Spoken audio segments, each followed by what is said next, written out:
Everybody off that don't like vaping. First, wide the box. This is not part of the Redneck Engine Building series. This is a serious note for some of you guys. Well, for everybody that actually will listen that don't already know everything.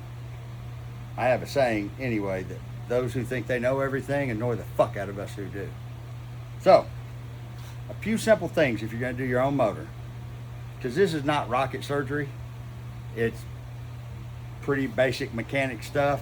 But here's some stuff that you have to get if you want to keep from fucking yourself in the long run. When you tear your motor down, have you a set of engine stamps? Have you a little engraver? They're cheap. Bunch of Ziploc bags to put your bolts in. And an engine brush kit. These are super, super cheap. And people don't ever fucking use them. I even know some machine shops. They put them in a washer and wash them and call it good. Well, this block had been through a washer and everything at a machine shop, and I'm washing a lot of crud out of it. But these engine brush kits are so simple. Oh, let me explain the stamps. So, and he didn't know no better. The guy tore his motor apart. When he pulled it apart, hang on, let me find one. We've already cleaned them. He took a Sharpie, and no, Charlie, I'm not busting your balls. He took a Sharpie and wrote the number on the cap. So, had the pistons and all that pressed on them. Well, guess what? I go clean them with some carburetor cleaner.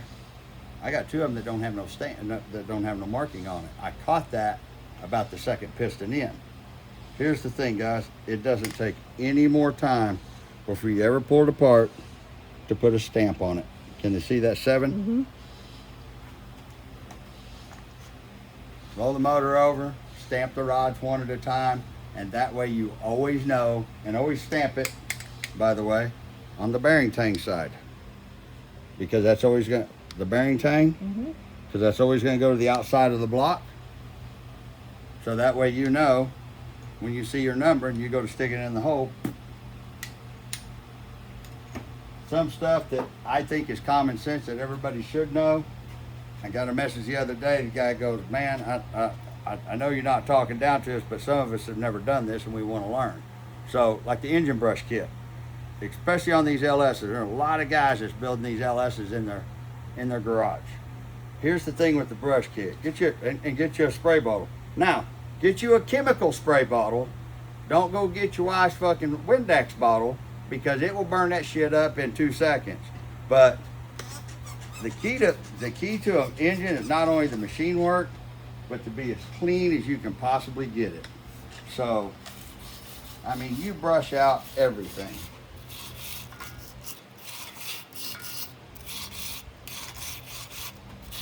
Something I do, a lot of people don't do, but I do it, is I run a tap through every hole. I put it on my little drill, you use low speed, and I tap every hole in the block. Every hole. The head bolts, the timing case cover, all of them. But the other thing is, not just keeping the bore and the lifter bores clean, but right here is the oil feed that feeds all the lifters in an LS, even in a big block. I mean, you have an oil feed hole, and this oil feed hole, if there's anything in it, like this crankshaft, this thing had set, and what did I find? A dirt dauber's nest, or a dirt dauber in one of the deals. But, real simple deal.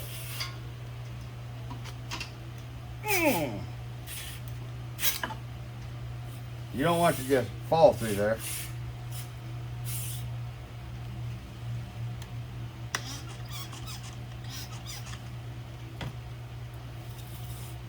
I do this 2 or 3 times before I ever start putting the motor together. That's why it's got these rings.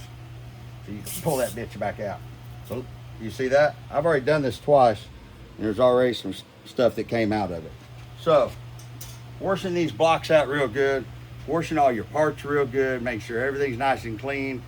And when you go to assemble the motor, keep your hands clean. I know a lot of people bust Chief's balls over wearing those gloves, but I mean, if I was smart, I would do it.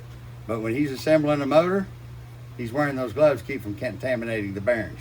So, see, I did say something nice about Big Chief. I will give the devil his due. But just like these, all of these are oil passages. If I had not done this, I would not have found that dirt dauber's nest in the middle of it. Now, would oil have broke it down? Yeah, but would it fed dirt all through the bearings? Yeah. So, I only build my own motors. Actually, I only build my motors like this. If I'm building one of these, if I'm having a high horsepower motor, Scott Duggins or Billy Fisher do them. Because there's a bunch of different levels of engine builders, guys. There's a guy that can turn around and put us their rings and bearings underneath the oak tree where he done come along the motor out of the truck.